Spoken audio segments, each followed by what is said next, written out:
Good morning students, welcome to Learners Academy. Okay okay. तो एक तो मैं कभी जैसे बीच में कुछ बात हो जाए, जैसे फोन आ जाता है किसी का, है ना, तो मैं रिकॉर्डिंग स्टॉप कर देता हूँ 2 मिनट के लिए, या 2 मिनट में बाहर चला जाता हूँ, तो मेरे को याद दिला दिया करो सर रिकॉर्डिंग चेक कर लो। जैसे कल हमारे साथ यही हुआ कि कॉल आया था पता नहीं क्या, तो 1 मिनट का रिकॉर्ड होके फिर दोबारा रिकॉर्डिंग स्टार्ट नहीं हुई, तो उसके चक्कर में कल का वीडियो रिकॉर्ड नहीं हुआ। तो कोई बात नहीं, उसका सोल्यूशन है मेरे पास, ऐसी बात नहीं है। उसका सोल्यूशन ये है कि इतना पार्ट का पुराने लास्ट ईयर का वीडियो मैं आपकी प्लेलिस्ट में डाल दूंगा, क्योंकि आपको समझ तो आ ही चुका है, आपको केवल नोट्स नोट डाउन करना है, तो नोट सेम ही है ना, तो उसके लिए मैं वो वाला वीडियो डाल दूंगा। ठीक है, फाइन, ओके। चलिए, सो क्वेश्चन क्वेश्चन नहीं, अभी तो टॉपिक ही चल रहा है। कल हमने क्या क्या सीखा? कल सबसे पहले मैंने प्लेन को इंट्रोड्यूस कल ही किया था क्या? ओके, तो एक बार मैं कल क्या क्या सीखा उसको रिवाइज करवा रहा हूँ। पहले हमने कल प्लेन को इंट्रोड्यूस करवाया। क्या करवाया? इंट्रोड्यूस, जो कि हालांकि क्लास 12th में नहीं कराते हैं क्योंकि क्लास 11th में हो चुका है, बट फिर भी हमने करा दिया कि प्लेन क्या होता है ना। इंट्रोड्यूस के बाद फिर हमने क्या किया? इक्वेशन ऑफ ए प्लेन की बात करी। किसकी बात करी? इक्वेशन ऑफ अ प्लेन की बात करी। और इक्वेशन ऑफ अ प्लेन की बात करते टाइम हमने ये सीखा कि 3 तरीके से, 3 डेटा की से अपन इक्वेशन निकाल सकते हैं। पहला data normal from the origin. Normal तो उसके हजारों हैं, लाखों करोड़ों हैं। नॉर्मल फ्रॉम द ओरिजिन की normal vector from the origin भी गिवन हो, नॉर्मल वेक्टर लिखो ना, normal vector from the origin, vector खुद भी गिवन हो, कैसा है, कितना आई कैप है, कितना जे कैप है, कितना के कैप है, साथ में इस नॉर्मल वेक्टर की लेंथ भी गिवन हो, या डिस्टेंस फ्रॉम द ओरिजिन, है ना, length of this normal vector, या फिर ऐसे लिख लो डिस्टेंस ऑफ, हाँ, magnitude of this normal vector, length of this normal vector, या ऐसे लिख लो distance of plane from the origin, distance of plane from origin. ये पहला पैकेज अपन ने कल कवर किया।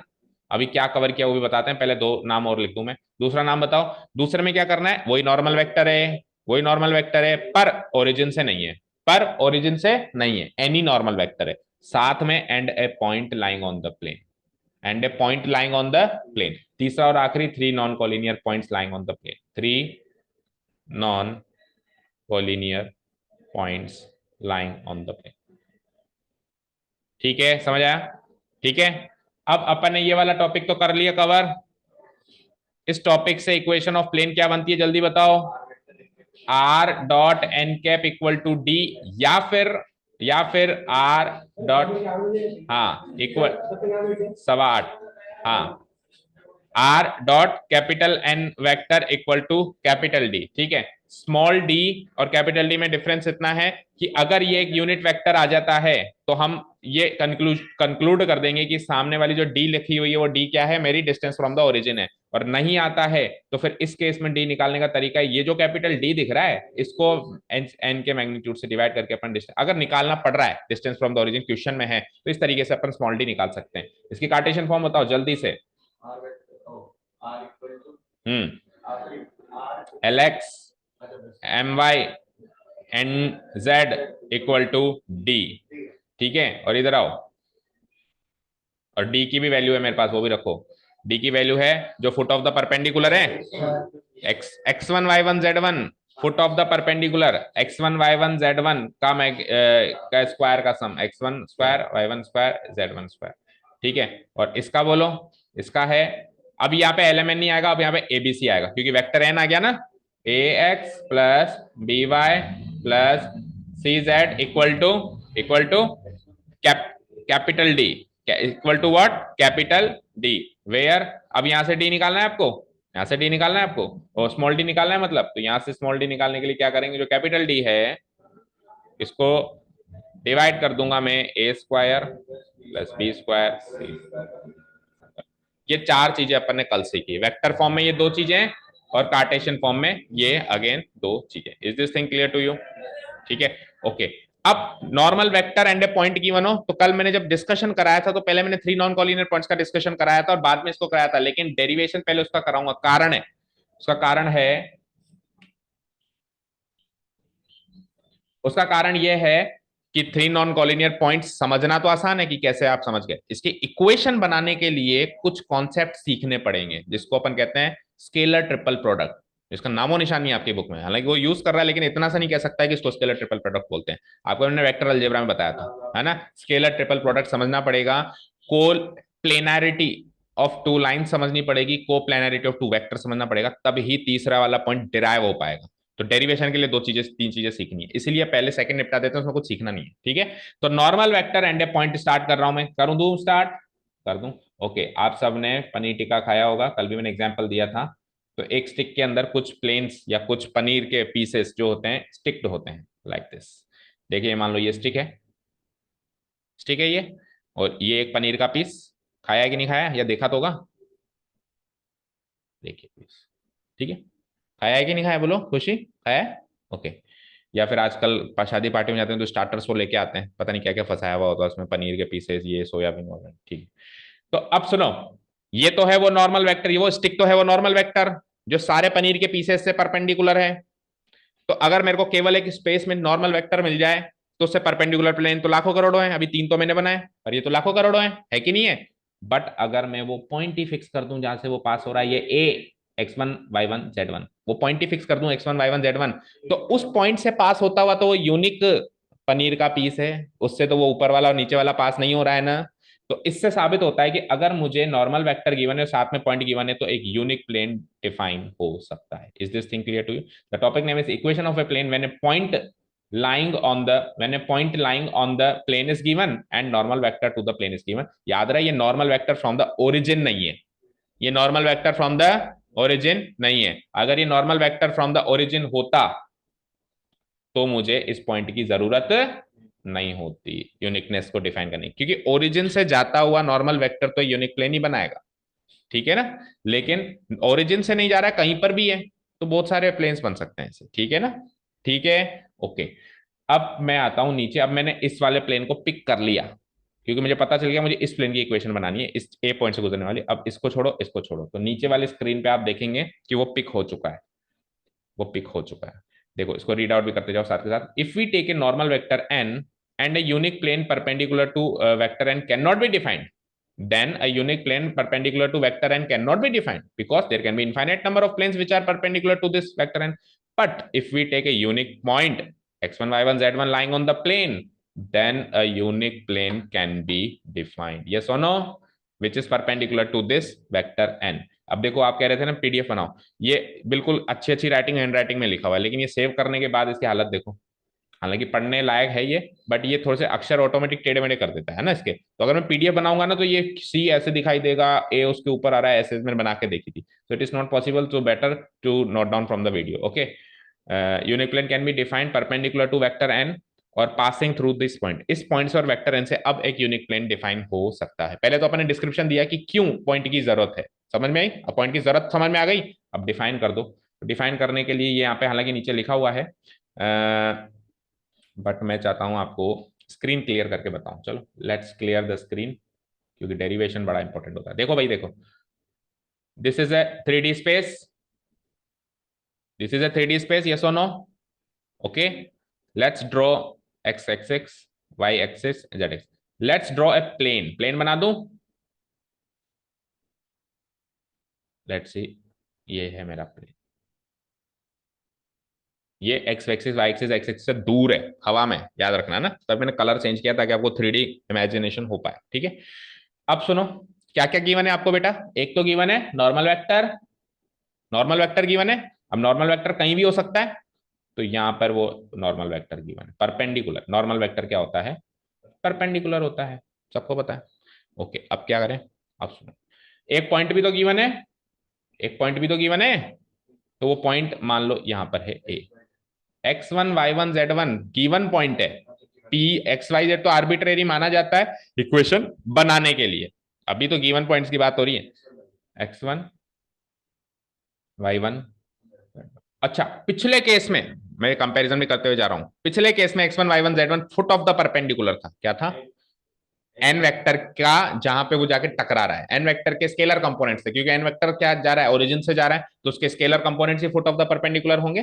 तो ये डिफरेंस भी नोट करते जाओ, पिछले केस में x1 y1 z1 क्या माना था, फुट ऑफ द परपेंडिकुलर, जिसकी वैल्यू एलडी एमडी एनडी से निकाली जाती है। इस बार वो जो गिवन पॉइंट है उसको मान लिया मैंने x1 y1 z1, okay. P arbitrary point पहले भी मानना पड़ेगा, अभी भी मान रहा हूं मैं, क्या कोऑर्डिनेट्स होते हैं, एक्स वाई जेड,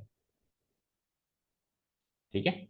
इस नॉर्मल वेक्टर को थोड़ा यहाँ बना देता हूँ, या नॉर्मल वेक्टर तो कहीं भी बनाओ, क्योंकि इसको मेरे को कनेक्ट नहीं करना है किसी से, बस वहां पे मौजूद है, बस मुझे ये शो करना है। ये नॉर्मल वेक्टर यहाँ मौजूद है, ये शो करना है। तो यहाँ बना दूं क्या, कहीं भी बना दो, जहाँ पे स्पेस मिले उस प्लेन पे मौजूद है। ठीक है। अब ये ओरिजिन है ही सही, एज यू ऑल नो, ये ओरिजिन है ही सही। क्या करूंगा, वही vector OP, vector O A, and what, vector O A हो गया, वेक्टर एपी, देखो ओ ए हो गया, ओपी हो गया, तो एपी।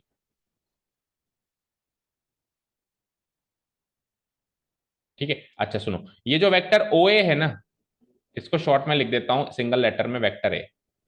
और जो ओपी है उसको तो आर लिखते ही है, स्ट्रेट लाइन से लिखते हुए आ रहे हैं उसको तो। ठीक है। तो अब मुझे कहाँ जाना है, लेट्स सी, मुझे जाना है वेक्टर एपी पे, मतलब ए से लेके पी। तो मुझे एक चीज बताओ, ओ से लेके ए जाऊं और ए से लेके पी जाऊं, इससे बढ़िया ओ से लेके पी चला जाऊं, समझ आ रहा है। ट्राइंगल लो लगाओ, तो मैं लिख दूं यहाँ पे, कोई दिक्कत नहीं है। वेक्टर ओपी इक्वल टू, बोलो, वेक्टर ओ ए, ट्राइंगल हो तो देखो हर हर बार लग ही रहा है, तो आप इमेजिन कर सकते हो कितना इंपॉर्टेंट रोल है हर एक डेरिवेशन में इसका यूज। तो यहां से मुझे बताओ वेक्टर एपी क्या आएगा। अच्छा, इसको पहले शॉर्ट फॉर्म में लिख दो, वेक्टर ओपी को वेक्टर आर, भाई सिंगल लेटर में, vector R, vector O A को क्या लिख सकते हैं अपन, वेक्टर ए, लिखा है मैंने शॉर्ट फॉर्म में। और वेक्टर एपी मुझे निकालना है, तो वेक्टर एपी बोलो क्या निकलेगा, vector are minus vector A. ठीक है, यहां तो कोई डाउट नहीं है, किसी को भी कोई डाउट नहीं है, ओके फाइन। अब इस वेक्टर एपी के बारे में कुछ और जानकारी लेते हैं अपन। क्या है ये वेक्टर एपी। तो मुझे एक चीज बताओ, उस प्लेन पर पॉइंट ए है, उस प्लेन पर पॉइंट ए है, point lying on the plane अपन सीख रहे हैं ना, पी भी है, आर्बिट्रेरी पॉइंट भी है। तो A B vector, A B vector plane पे होगा, ए बी वेक्टर प्लेन पे होगा। नॉर्मल वेक्टर भी प्लेन पे कहीं भी है, यहां पर है, यहां पर, यहां पे है, तो सही। नॉर्मल वेक्टर क्या होता है, प्लेन से परपेंडिकुलर, तो प्लेन पे लाए होने वाले हर एक वेक्टर से परपेंडिकुलर, और वो एपी वेक्टर प्लेन पे ही तो है। तो वेक्टर एन और वेक्टर एपी परपेंडिकुलर होंगे या नहीं होंगे, बोलो। देखो इधर सुनो, वेक्टर ओपी तो ये वाला वेक्टर है जो पी को ओ से कनेक्ट कर रहा है, वेक्टर ओपी, और वेक्टर ओ ए दूसरा है, पी तो आर्बिट्रेरी पॉइंट, ए गिवन पॉइंट। तो ये जो ओपी और ओ ए है, ये तो प्लेन पे लाए नहीं कर रहे हैं, ये तो प्लेन पे लाए नहीं कर रहे हैं, लेकिन ए और पी, एपी वेक्टर तो प्लेन पर ही है कि नहीं है। तो नॉर्मल वेक्टर से इन तीनों में से कौन सा परपेंडिकुलर होगा, ओ ए, ओपी, एपी, इन तीनों में से कौन सा वेक्टर नॉर्मल वेक्टर के परपेंडिकुलर होगा, एपी परपेंडिकुलर होगा। क्योंकि नॉर्मल वेक्टर एक ऐसा वेक्टर है पूरे प्लेन से ही परपेंडिकुलर है। अब जब वो पूरे प्लेन से ही परपेंडिकुलर है, तो प्लेन पे लाए होने वाले हर एक वेक्टर से परपेंडिकुलर होगा, और एपी वेक्टर प्लेन पे लाए कर रहा है, समझ आया। तो मैं यहां से क्या कंक्लूड कर पाया, मैं ये कंक्लूड कर पाया कि वेक्टर एपी और वेक्टर एन दोनों क्या है, perpendicular, vector AP perpendicular to vector N, yes और नो। और अगर दो वेक्टर परपेंडिकुलर हैं तो क्या होता है बच्चे, बहुत ही खूबसूरत सी चीज होती है जो बहुत बड़े बड़े प्रॉब्लम्स को सॉल्व करती है। इनका डॉट प्रोडक्ट क्या होता है, जीरो होता है। इनका डॉट प्रोडक्ट क्या होता है, जीरो होता है कि नहीं होता है। वेक्टर एपी क्या है, vector are minus vector A, और नॉर्मल वेक्टर तो आपको गिवन होगा ही होगा। Answer, this is your second form. भाई इसमें आर तो एक्स वाई जेड है, ए आपको गिवन होगा ही होगा, X one Y one Z one, vector N भी आपको गिवन होगा ही, नॉर्मल वेक्टर तो गिवन होगा ही, सही ना। So this is the required form, बताओ समझ आया, आया समझ में अच्छे से। चलो इसकी कार्टेशियन फॉर्म देखो, तो आर वेक्टर क्या है, एक्स आई कैप, एक्स आई कैप, वाई जे कैप, एन जेड के कैप। ठीक है, डॉट नहीं, माइनस ए भी तो है, माइनस ए क्या है, एक्स वन आई कैप, ए तो वेक्टर, ए तो है ना जो गिवन पॉइंट है, Y one J cap plus Z. अभी फेयरली भी बता दूंगा, थोड़ा रफली चल रहा है। इस पूरे का डॉट प्रोडक्ट किससे करना है, वेक्टर एन। अब वेक्टर एन के जो कोऑर्डिनेट्स हैं वो एबीसी मान, स्केलर कंपोनेंट, क्योंकि ये वो तो है नहीं, नॉर्म क्या कहते हैं, यूनिट वेक्टर तो है नहीं, यूनिट वेक्टर होता तो उसके स्केलर कंपोनेंट्स एलएमएन लेते हैं अपन। अभी क्या लूंगा मैं, ए बी सी, किसी भी वेक्टर के अपन scalar component by default ABC लेते हैं, नहीं लेते हैं। तो डॉट प्रोडक्ट किससे हो जाएगा बताओ, A I cap plus B J cap plus C K cap, equal to 0, right.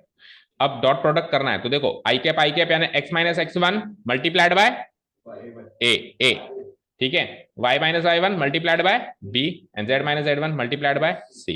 So the form में इधर लिख दूं क्या बनेगी, a इंटू, अब यहाँ पे शायद बुक के अंदर ABC कैपिटल ले रखें, वो कोई डजेंट मैटर, आपको बस उसके नॉर्मल वेक्टर के स्केलर कंपोनेंट मल्टीप्लाई करना है, ये याद रखना है ना। तो अभी मैंने स्मॉल लिया तो मैं स्मॉल ही लिख देता हूँ, a multiplied by x minus x one plus b multiplied by y minus Y one plus c multiplied by z minus Z one equal to क्या आएगा, 0। ये इसकी कार्टेशियन फॉर्म बन गई, समझ आया।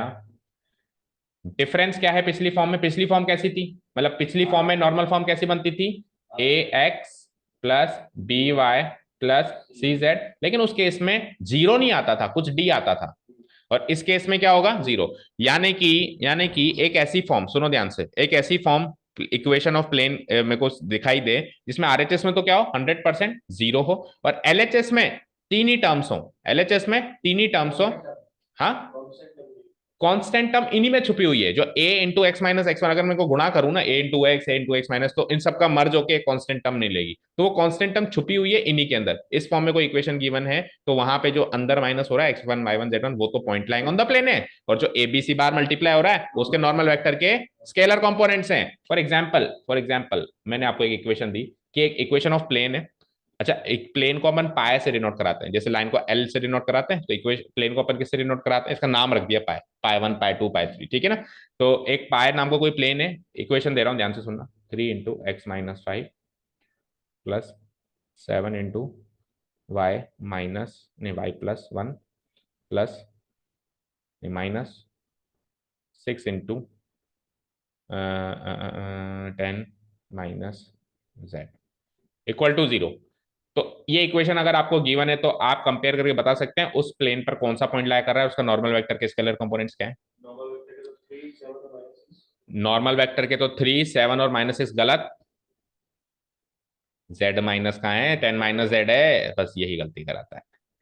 माइनस को प्लस बनाओ, क्योंकि z माइनस 10 बनाना है, तो जैसे मैं इसको z माइनस 10 बनाऊंगा तो बाहर +6 हो जाएगा। अब बोलो नॉर्मल वेक्टर के कंपोनेंट्स 3 7 और +6, यानी कि जो उस प्लेन से जो नॉर्मल वेक्टर जा रहा है उसके स्केलर कंपोनेंट्स क्या हैं, 3 आई कैप 7 जे कैप और +6 जे कैप, ठीक है। मतलब ये नॉर्मल वेक्टर जो है वो क्या है, वो ये है 3 आई कैप है +7 जे कैप है और +6 के कैप है। इस एक इंफॉर्मेशन इससे ये हाथ लगी। दूसरा, इस पे सर एक पॉइंट जरूर लाया कर रहा है, उसके कोऑर्डिनेट्स भी बता सकता हूं मैं, क्या है, 5 -5 क्यों, x माइनस एक्स वन है, कंपेयर करो, x माइनस एक्स वन है तो x1 की वैल्यू तो 5 आई ना, 5 कॉमा, अब y प्लस वन है तो ये क्या हो जाएगा -1, और ये -10 है तो 10, ये 100% इस पे लाए करेगा और उसका नॉर्मल वेक्टर 100% भी होगा। तो इक्वेशन गिवन है तो हम डेटा निकाल सकते हैं, और डेटा गिवन है तो इक्वेशन बना सकते हैं।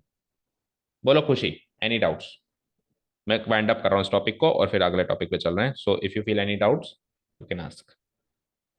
कोई भी इक्वेशन इस फॉर्मेट में गिवन है जिसमें इधर 0 है और इधर कोई कोई कोई कोई मल्टीप्लाई हो गया x minus something y minus something z minus something है, तो जो माइनस हो रहा है अंदर वो तो उसके अंदर लाया होने वाला पॉइंट है, और जो बाहर रखा हुआ है वो उसके नॉर्मल वेक्टर के स्केलर कंपोनेंट्स है, क्या है वो ABC, ठीक है। डन, बोलो खुशी, समझ आ गया। अच्छा, और लगे हाथ वो भी देख लेते हैं कि कल अपन एग्जाम्पल नहीं देख पाए। अगर मान लो इक्वेशन ऐसे फॉर्म में गिवन है 3x plus 7y minus 10 z equal to कुछ भी 20, तो इससे आप क्या डिराइव करोगे, ये फर्स्ट फॉर्म ही आ गई नॉर्मल फॉर्म, तो इस नॉर्मल फॉर्म यानी प्योर नॉर्मल फॉर्म तो कह नहीं सकते, लेकिन आप इससे ये डिराइव करोगे कि ये जो 3 और ये 7 और ये -10 ये उसके नॉर्मल फ्रॉम द ओरिजिन के स्केलर कंपोनेंट्स है। Normal from the origin, normal vector तो कोई भी हो सकता है क्योंकि ये नॉर्मल फॉर्म है ना, नॉर्मल फ्रॉम द ओरिजिन जो जा रही है उसके क्या है, ये डायरेक्शन रेशियोज हैं, उसके ये क्या है, डायरेक्शन रेशियोज हैं, और उधर 20 कोई भी नंबर है, अभी तक तसमंजस में है कि ये डिस्टेंस फ्रॉम द ओरिजिन है या नहीं है। और निकालने के लिए क्या करूंगा, इस 20 को डिवाइड कर दूंगा 3 का स्क्वायर प्लस 7 का स्क्वायर प्लस -10 का स्क्वायर। और निकालने के बाद सुनो, एक और चीज ध्यान से सुनो, इधर देखो स्क्रीन पे, अगर मैंने पूरी इक्वेशन को 3 का स्क्वायर 7 का स्क्वायर और -10 के स्क्वायर से डिवाइड करा दिया, इसको भी इसको भी इसको भी, तो चारों टर्म्स की वैल्यू चेंज हो जाएगी, 3 डिवाइडेड बाय समथिंग, तो अब जो आएगा, अब जो XYZ के साथ जुड़ा हुआ आएगा वो क्या होगा, वो 100% फुट ऑफ द परपेंडिकुलर होगा। वो 100% क्या होगा, नहीं फुट ऑफ द परपेंडिकुलर नहीं, वो उस वेक्टर एन के यूनिट वेक्टर का स्केलर कंपोनेंट होगा। ये तो वेक्टर एन का स्केलर कंपोनेंट है और वो यूनिट वेक्टर का क्या होगा, स्केलर कंपोनेंट होगा। उसको इस डी से मल्टीप्लाई करके l d m d n d निकाल के मैं फुट ऑफ द परपेंडिकुलर निकाल सकता हूँ। तो ये इन्फॉर्मेशन अपने को इक्वेशन देके पता चलनी चाहिए। ओके नाउ, अच्छा इसको रीड आउट कर लो जो आपको नोट करना है। ऐसा एक ग्राफ बनाएंगे हम, ठीक है ना। अभी जैसे मैंने ए नीचे बनाया और पी ऊपर बनाया तो कोई डजन मैटर, पी ऊपर बना के ए नीचे बना दो, कुल मिला के ए पी जो है इस प्लेन पे लाया करता है। वेक्टर एन कहीं पर भी इसमें लटका हुआ एक वेक्टर है, ठीक है ना। मतलब परपेंडिकुलर, एक को आर मान लिया, एक को ए मान लिया। चलो रीड आउट करते हैं। पी एक्स वाई जेड को तो मैंने कोई भी पॉइंट, आर्बिट्रेरी पॉइंट मान लिया lying on the plane. Vector O A को स्मॉल वेक्टर ए मान लिया, वेक्टर ओपी को स्मॉल वेक्टर आर मान लिया। Position vector of point A है, position vector of point P है। ट्राइंगल लो से ओ ए प्लस एपी बराबर ओपी हो गया, तो एपी की वैल्यू आर माइनस है, ये निकाली हमने भी। चलिए, vector AP lies on the plane, सब जानते हैं। Vector n is perpendicular to the plane, given है। तो दोनों परपेंडिकुलर, दोनों परपेंडिकुलर तो दोनों का dot product zero, dot product zero तो ऐसे। And this is the required equation, यानी कि उन दोनों वेक्टर का dot product equal to zero करना है। वही आपको एक्स वाई जेड में रिलेशन दे रहा है, वही इक्वेशन है, ठीक है। This is the required vector equation of the plane passing through a point A with position vector A and perpendicular to vector। Cartesian form में कन्वर्ट करने के लिए x y z, x1 y1 z1 direction ratio हमने देखो capital A capital B capital C लिया इसने, है ना, ठीक है। तो क्योंकि उसने वेक्टर का नाम भी कैपिटल एन रखा है ना, इसलिए तो r minus a dot n करोगे तो वही दिस माइनस दिस का ये बनेगा और डॉट एन का ये बनेगा। तो फाइनल इक्वेशन आएगी x minus x one multiplied by a, y minus Y one multiplied by b, z minus Z one multiplied by c equal to zero. या ए बी सी पहले लिख लो, a into x minus x one, b into Y minus Y one and c into z minus Z one. This is the required Cartesian equation. Tell me second form समझ में आई अच्छे से? चलू मैं third form की तरह? Any doubts? No? Okay, सो तीसरी form समझाने के लिए मुझे कुछ और बात करनी पड़ेगी आपसे। करूं बात? तो टॉपिक बता देता हूं आपको क्या सीखना है आपको तीसरी पॉइंट समझने के लिए।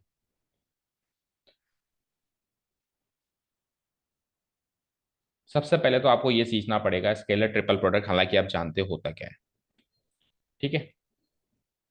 तो तीन वेक्टर है मेरे पास, वेक्टर ए, वेक्टर बी, वेक्टर सी।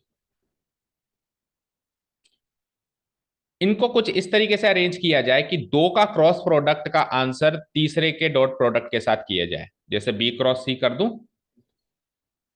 और इसका जो आंसर है एक वेक्टर है, उस वेक्टर को ए के साथ डॉट प्रोडक्ट कराऊं। आपको सर पहले क्यों, ये ले बाद में करा दे। डॉट प्रोडक्ट तो कम्यूटेटिव होता है क्या? ये एलएचएस में जो दिख रहा है इसको भी मैं कहूंगा स्केलर ट्रिपल प्रोडक्ट, और जो आरएचएस में लिखा हुआ है इसको भी मैं कहूंगा scalar triple product of three vectors. क्या कहूंगा मैं इसको? Scalar triple product of three vectors A B and C कहूंगा, ठीक है। अच्छा, स्केलर ट्रिपल प्रोडक्ट, सर ऐसा नाम कैसे रख दिया? ट्रिपल मतलब तीन है, स्केलर मतलब आंसर स्केलर है।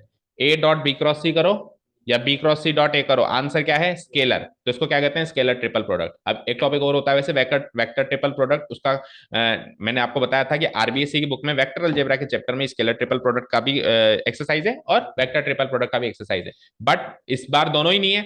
तो स्केलर ट्रिपल प्रोडक्ट तो फिर भी मैं इसलिए बता रहा हूं क्योंकि एप्लीकेशन है इसका, इस इक्वेशन को बनाने के लिए, है ना। और वेक्टर ट्रिपल प्रोडक्ट का कोई एप्लीकेशन नहीं है, तो मैं बता तो नहीं रहा हूं, बस होता क्या है वो सुन लो। तीनों का क्रॉस प्रोडक्ट, ए क्रॉस बी का सी से भी क्रॉस प्रोडक्ट, तो उसका आंसर वेक्टर आएगा। तो वेक्टर आएगा तो उसका नाम रख दिया वेक्टर ट्रिपल प्रोडक्ट, इसका आंसर रख दिया स्केलर ट्रिपल प्रोडक्ट। ये चीज समझ में आई? इसको निकालते कैसे, इसको निकालते कैसे मुझे बताओ। मान लो वेक्टर ए गिवन है, A one I cap, B one J cap, C one K cap. Vector B given है, बोलो। A two I cap, B two J cap and C two K cap. और vector C given है, बोलो। Yes, yes.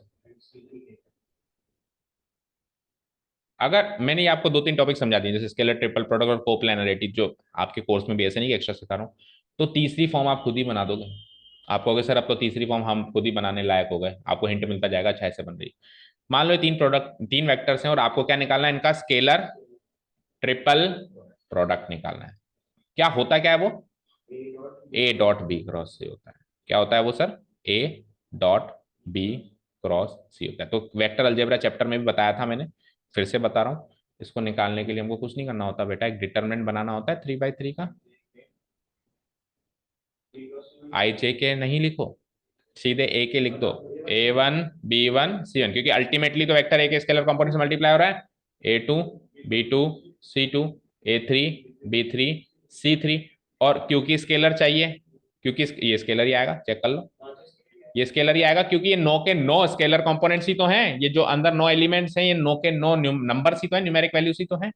तो मैं कह सकता हूं ना कि यार वेक्टर है, वेक्टर बी, वेक्टर सी का स्केलर प्रोडक्ट कुछ ही नहीं है, उनके सारे के सारे स्केलर 9 के 9 का डिटरमिनेंट 3/3 का निकाल लो, वही उनका स्केलर ट्रिपल प्रोडक्ट। तो नेक्स्ट टाइम से अभी आगे आने वाले कॉन्सेप्ट में कहूंगा इसका स्केलर ट्रिपल प्रोडक्ट, तो आपके माइंड में क्या इमेज बन जानी चाहिए, 3/3 का डिटरमिनेंट जिसके अंदर तीनों वेक्टर्स के स्केलर कंपोनेंट्स हैं। हाँ, फर्स्ट रो में वो होना चाहिए, फर्स्ट रो में वो होना चाहिए जिसके साथ डॉट प्रोडक्ट है, और सेकंड एंड थर्ड रो में वो होने चाहिए उसी सीक्वेंस में जिनका क्रॉस प्रोडक्ट है। अगर बी क्रॉस सी है तो बी के सेकंड रो में, सी के थर्ड रो में, और सी क्रॉस बी है तो सी के सेकंड रो में और बी के थर्ड रो में, और फर्स्ट रो में 100% डॉट प्रोडक्ट वाला। ठीक है, ठीक है, डन, ओके। तो स्केलर ट्रिपल प्रोडक्ट क्लियर, पढ़ो क्या कहता है वो, फिर आगे बात करते हैं। The combination of dot and cross products of three vectors which results in a scalar, which results in A dot and cross product का कॉम्बिनेशन है कि नहीं है, और रिजल्ट किस में आ रहा है, स्केलर में, is said to be the scalar triple product of the three vectors. उसको क्या कहा जाता है, स्केलर ट्रिपल प्रोडक्ट। ये दो फॉर्म से मेंशन किया जाता है, या तो a dot B cross c या b cross c dot a. ठीक है, कोई डाउट नहीं है, आगे बढ़ते हैं। ठीक है, वेक्टर ए को ये मान लिया, वेक्टर बी को ये मान लिया, वेक्टर सी को बी क्रॉस सी आ जाएगा। अब देखो बी क्रॉस सी पहले अलग से निकालू मैं, तो आई cap j cap k cap लिखूंगा ऊपर, और फिर नीचे बी वेक्टर के स्केलर कंपोनेंट, सी के स्केलर, तो ये निकल के घूम फिर के ये आएगा।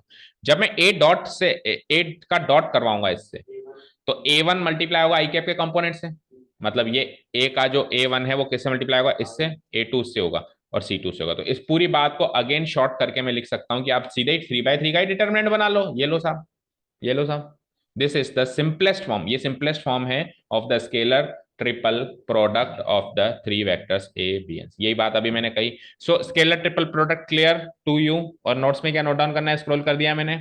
चलूं आगे, एक एक चीज पूछ रहा हूं फिर से आपसे। Okay, now we will talk about coplanarity of three vectors, three vectors, coplanarity of three vectors और कोप्लेनरिटी ऑफ टू लाइंस। दो टॉपिक सीख के फिर आऊंगा मैं उस पर, हमारे मेन टॉपिक पे।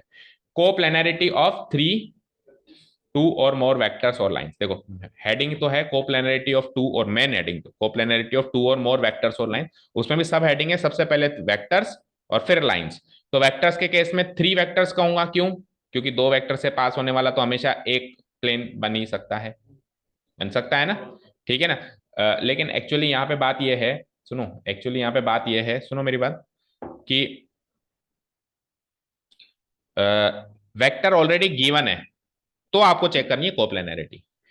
तो अगर दो वेक्टर हैं तो आपके वेक्टर फ्री होते हैं कि नहीं होते हैं, तो उनको फ्री है तो इधर से घुमा के इधर से घुमा के कॉमन प्लेन बनाया जा सकता है। इसीलिए कोप्लेनरिटी दो वेक्टर की नहीं चेक करेगा, किसकी चेक करेगा, तीन की।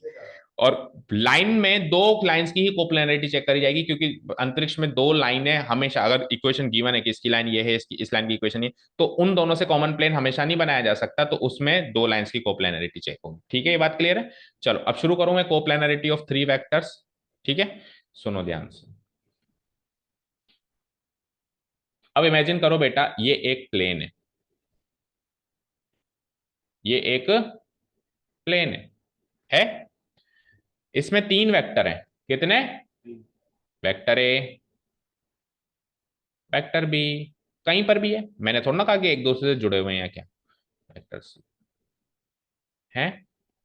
साथ के साथ आप यहाँ पे भी इमेजिन करे जाओ, ये है वो एक प्लेन जिसपे एक वेक्टर यहाँ, एक वेक्टर यहाँ, एक वेक्टर। मैं कैसे साबित करूं कि ये एक प्लेन पे, को प्लेनरिटी का मतलब समझ में है, को मतलब साथ, प्लेनरिटी यानी एक ही प्लेन पे लाया होना।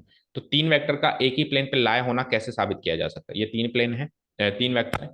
अब सुनो, तीन वेक्टर है ना, आप इन तीनों में से किसी भी दो का क्रॉस प्रोडक्ट लो।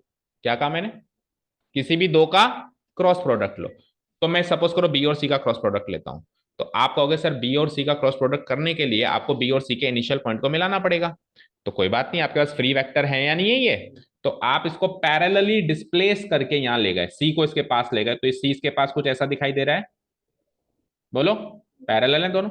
अब मेरा सी आ गया, अब मेरा सी आ गया, तो अब मैं अलग आ रहा हूं, यहां आ रहा हूं, देखो ये बी कुछ ऐसा है और सी कुछ ऐसा है ना, लगभग लगभग, वेक्टर बी वेक्टर सी।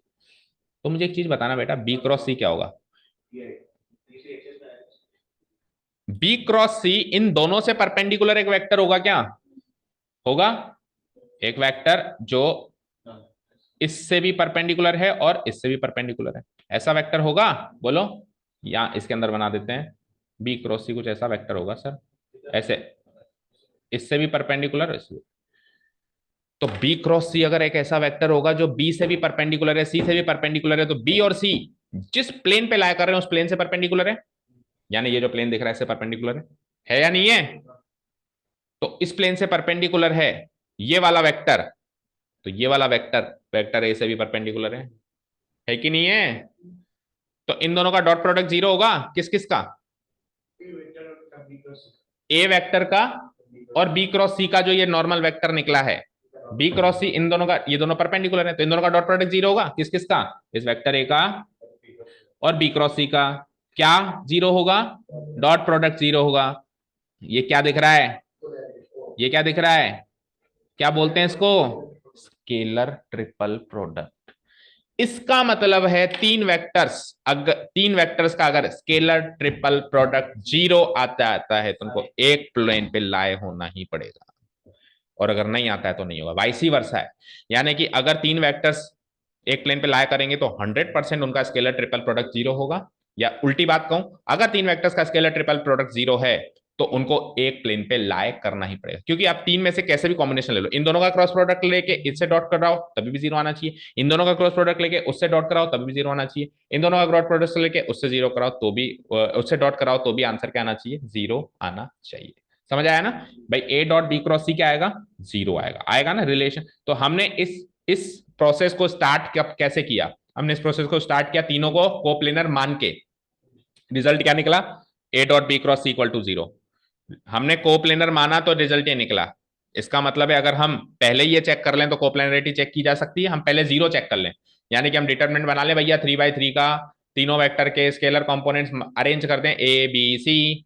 और अब यहाँ तो आपके सामने ये भी छूट है, कहीं भी किसी को कहीं भी कर दो, ए को ऊपर कर दो बी को नीचे कर दो, क्योंकि किसी का भी क्रॉस प्रोडक्ट तीसरे के डॉट प्रोडक्ट से जीरो आएगा। कोई भी वेक्टर का स्केलर कंपोनेंट फर्स्ट रो में, फिर सेकंड रो में, फिर थर्ड रो में अरेंज कर दो। अगर डिटरमिनेंट की वैल्यू जीरो आ जाए तो कह देना कि भैया ये तीनों वेक्टर कोप्लेनर हैं, अदरवाइज नहीं है। समझ आया? चलो, तो ये टॉपिक यहाँ खत्म हुआ। अब कोप्लेनरिटी ऑफ टू लाइंस की बात करते हैं, उससे पहले वीडियो स्टार्ट करते हैं। और फिर एक बार कोप्लेनरिटी ऑफ टू लाइंस खत्म हो गई तो आप उस पोजीशन पे आ चुके हो कि आप तीसरा इक्वेशन, तीसरी फॉर्म वाली इक्वेशन बना सकते हो। शुरू करें। देखो क्या कहता है ये, coplanarity of three vectors, let vector A, vector b and vector c be three vectors lying on the same plane. So B cross C will be a vector which is perpendicular to the plane containing the three vectors. ये तीनों vector जिस plane पर हैं उससे perpendicular होगा B cross C होगा। तो फिर प्लेन से परपेंडिकुलर होगा तो वेक्टर ए भी तो उसी प्लेन पर है, उससे भी परपेंडिकुलर होगा। तो बी क्रॉस सी अगर ए से परपेंडिकुलर तो इन दोनों का dot product zero, so a dot B cross c equal to zero. That is the three vectors vector A vector b are coplanar if and only if. If and only if का मायने बताए थे मैंने आपको कि if लिखा हुआ आए और इफ एंड ओनली इफ लिखा हुआ है तो क्या फर्क होता है? ये तो आप इंग्लिश ट्रांसलेशन, हिंदी ट्रांसलेशन करके बता रहे हो, मैथमेटिकल इंप्लीकेशन क्या है इसका?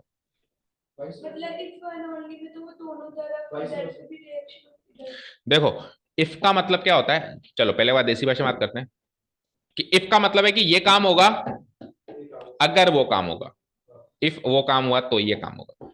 ठीक है, इसका मतलब है कोई और काम होने से भी ये काम हो सकता है। क्या काम मैंने भाई, ये घटना होगी इफ वो घटना हुई, केवल इफ लगा रहा हूं तो इसका मतलब वो घटना हुई तो ये घटना होगी होगी, लेकिन इसका मतलब ये नहीं कि ये घटना होने के लिए उसी की जरूरत है, कोई और घटना से भी ये घटना हो सकती है, पर हाँ उससे भी हो रही है। ये तो है केवल इफ। और इफ एंड ओनली इफ का मतलब है वही घटना होगी तब ही ये होगी, किसी और से नहीं हो सकती। और ऐसे में मैथमेटिकल इंप्लीकेशन होता है वाइसी वर्सा, इफ एंड ओनली इफ आ जाए ना तो इसका रिजल्ट ये बनता है और इसका रिजल्ट ये बनता है, और इफ में नहीं बनता ऐसा रिजल्ट। इफ में केवल one way one side road होता है वो, ठीक है ना, और वो टू साइड रोड होता है एक तरीके से, ठीक है।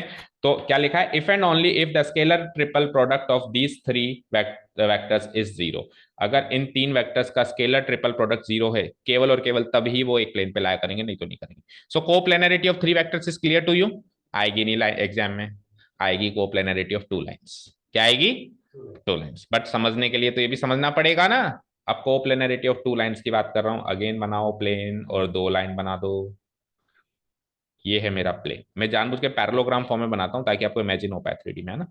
मैं सीधा रेक्टेंगल बनाऊं तो 2D की इंप्लीकेशन देता है, ठीक है, इमेजिन कर पा रहे हो ना, इट इज अ प्लेन। कोई चीज को ऐसे टेढ़ा कर देते ना तो 3D में इमेजिन होती है, ठीक है। सो अब की बार तो दो लाइन से यार, क्या तो दो लाइन से, लेट से एक it is a one line L1, ठीक है, and this is A second line L2। मुझे साबित करके दिखाना है कि ये दोनों लाइन एक ही प्लेन से पास हो रही है। तो लाइन की डेफिनेशन क्या सीखी हमने, vector r equal to vector A1 plus lambda times vector B1। दूसरी लाइन की कैसे सीखी है, vector r equal to vector A2 plus mu times vector B2। Mu लगाऊंगा ना आपकी बार, तो ऐसे ही सीखिए क्या।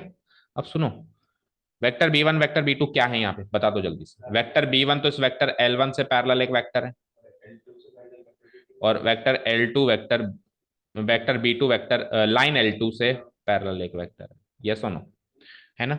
और वेक्टर A1 वेक्टर A2 क्या है, इस पे लाए होने वाले कोई दो पॉइंट्स के पोजीशन वेक्टर्स है ना। तो ये वाला जो पॉइंट है, लेटर से जो भी पॉइंट है, ये वेक्टर ए है, मतलब इसका पोजीशन वेक्टर वेक्टर A1 है, और इसका पोजीशन वेक्टर वेक्टर A2 है। मुझे एक चीज बताओ, अगर मैं आपको कैसे भी करके तीन वेक्टर दे दूं, तो तीन वेक्टर्स की कोप्लेनरिटी चेक करना तो आता है क्या आपको, आता है, स्केलर ट्रिपल प्रोडक्ट। आप कहोगे सर यहाँ तो आने के चार वेक्टर हैं, vector A1 A2 B1 B2, या तो तीन दो, ये या तो आप तो तीन दो, और अगर आप कह रहे हो कि सर केवल डायरेक्शन डायरेक्शन की बात करें, तो डायरेक्शन डायरेक्शन की बात करेंगे तो दो हैं फिर, है ना। अब सुनो ध्यान से, इधर देखो स्क्रीन पे, मेरी तरफ देखो, let's say these are the two lines, एक प्लेन पे लाने वाले, एक ये है और एक इमेजिन करो बगल में। तो वेक्टर B1 तो उससे पैरेलल कोई वेक्टर है, स्पेस में भी हो सकता है, जरूरी नहीं है प्लेन पे, वेक्टर B2 स्पेस में। लेकिन अगर वो इस लाइन से पैरेलल है, तो इस प्लेन से भी पैरेलल है, वो B1 B2 कहीं पर भी स्पेस में, तो उनको पैरेलली डिस्प्लेस करके प्लेन पे लाया जा सकता है। दो वेक्टर्स आ गए आपके पास प्लेन पे, आ गए, तीसरा और चाहिए। ये लाइन जिस पॉइंट से पास कर रही है, वो पॉइंट वेक्टर A1 और वेक्टर B, वो पॉइंट इस प्लेन पर होंगे नहीं होंगे, होंगे नहीं होंगे। उस पॉइंट को पॉइंट से जोड़ दूं, जो वेक्टर बनेगा वो भी प्लेन पे होगा नहीं होगा, that means the third vector will be vector A2 minus vector A1। ये पॉइंट जो है इस प्लेन पर है, ये पॉइंट भी इस प्लेन पर है, पॉइंट से पॉइंट जोड़कर क्या मैं वेक्टर नहीं बना सकता। और उन दोनों B1 B2 को स्पेस से उठा के मैं ले आया यहाँ पे, क्योंकि वो तो फ्री है, आ गए तीनों वेक्टर प्लेन पर। अब अगर ये तीनों वेक्टर प्लेन पर हैं, तो ये दोनों लाइन भी प्लेन पर हैं, और अगर वो तीनों वेक्टर प्लेन पर नहीं है, तो ये दोनों लाइन भी प्लेन पर नहीं है। और तीनों वेक्टर प्लेन पे लाने का तरीका, तीनों का स्केलर ट्रिपल प्रोडक्ट जीरो करना। कल तक एक वेक्टर ए था, आज A2 माइनस A1 है, तो अब आपको क्या करना है, पहला vector A2 minus A1 dot, कल तक ये सिंगल था, अभी ये दो बाइनोमियल की फॉर्म में, एक तरीके से दो टर्म्स की फॉर्म में, है ना, dot B cross C, dot B cross C should be equal to zero. B sorry c तो है ही नहीं, B1 cross B2, yes very good, B1 cross B2 should be equal to zero. अगर ये साबित हो जाए तो लाइंस कोप्लेनर है, अदरवाइज नहीं है। अब इसकी कार्टेशियन फॉर्म बनाओ फटाफट। तो देखो, वेक्टर A1 जो होगा वो x1 y1 z1, और वेक्टर A2 x2 y, तो माइनस करोगे तो क्या आ जाएगा बोलना जरा, x2 minus x1 times I cap plus y2 minus y1 times, भाई दो पॉइंट्स को ऐसे तो मार्क करोगे x1 y1 z1, और y x2 y2 z2, क्या, हाँ डिटर्मिनेंट आएगा, से एक्चुअली वही बता रहा हूँ। वैसे तो अपन एग्जाम में तो डायरेक्ट ही करेंगे, बट ये क्लास किसके बारे में, डेरिवेशन के बारे में। सो लेट्स डिराइव के क्या, इस पूरे का dot product B cross C, तो B1 के कोऑर्डिनेट्स ले लो A1 B1 C1, और B2 के ले लो A2 B2 C2। सो उनका भी क्या करना है, क्रॉस प्रोडक्ट करना है, तो आई cap j cap k cap, और क्या लिखोगे यहाँ B1 के लिखोगे तो क्या लिखोगे, A1 B1 C1 और A2 B2 C2। अब जब इसका डॉट प्रोडक्ट करोगे तो आप मानते हो यही scalar components x2 minus x1 y2 minus यही आई कैप जे कैप और के कैप की जगह आएंगे। तो आप इमेजिन कर पाए यहाँ क्या आएगा, एक्स माइनस x2 - x1, यहाँ क्या आएगा y2 - y1, और यहाँ क्या आएगा z। बस अगर ये चीज 0 हो जाए तो कह देना लाइंस कोप्लेनर है, अदरवाइज लाइंस कोप्लेनर नहीं है। शुरू करें। Okay let's see. नितिशा आज आप अकेले कैसे रह गए? coplanarity of two lines. Let the two lines be this a1 lambda b1 a2 mu b2. Two lines l1 and l2 are perpendicular, are coplanar. Then vector b1 vector b2 और ये a2 minus a1 will also be coplanar.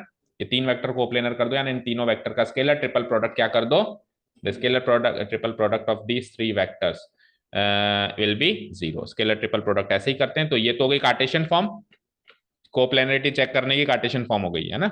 और sorry vector form हो गई क्या, हाँ में हाँ मिला रहे हो, कोप्लेनरिटी चेक करने की ये वेक्टर फॉर्म हो गई है ना।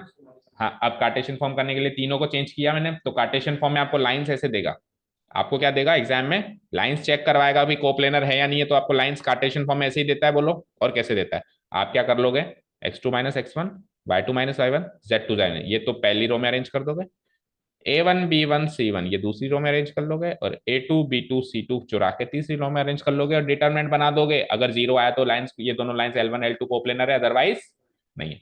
Now the two lines l1 and l2 are coplanar if ये हो जाए। क्यों कैसे बता चुका हूं। पहली रो में x2 - x1 y2 - y1 z2 - z1, दूसरी रो में उसका उसके डायरेक्शन वेक्टर के कंपोनेंट्स स्केलर कंपोनेंट्स, तीसरा इसका।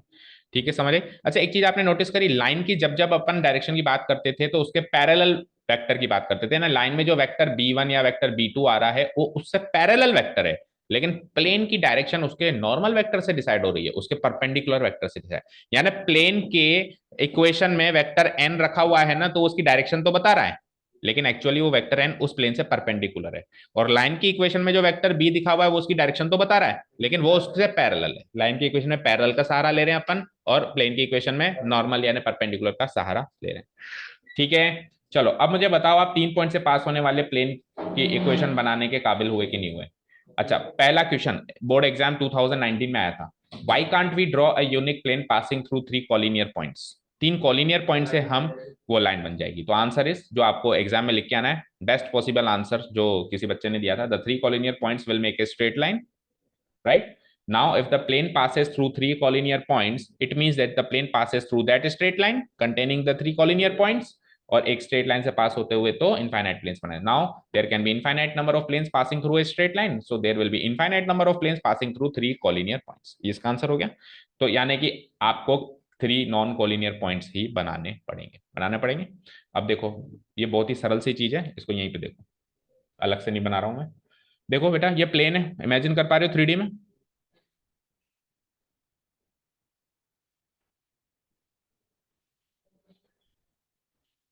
है।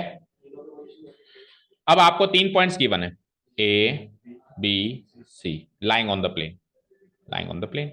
अब देखो, और आप ये बताओ मुझे, इसमें से तीनों के पोजीशन वेक्टर बना दिए मैंने, यस, ओ ए बना दिया, ओ बी बना दिया, ओ सी, और स्मॉल ए स्मॉल बी स्मॉल सी से इसको डिनोट कर दिया, और एक चौथा आर्बिट्रेरी पॉइंट, यानी 4 पॉइंट हो गए, 3 तो गिवन थे और एक आर्बिट्रेरी अपन मानते ही है, तो इसका पोजीशन वेक्टर ओ आर बना दिया।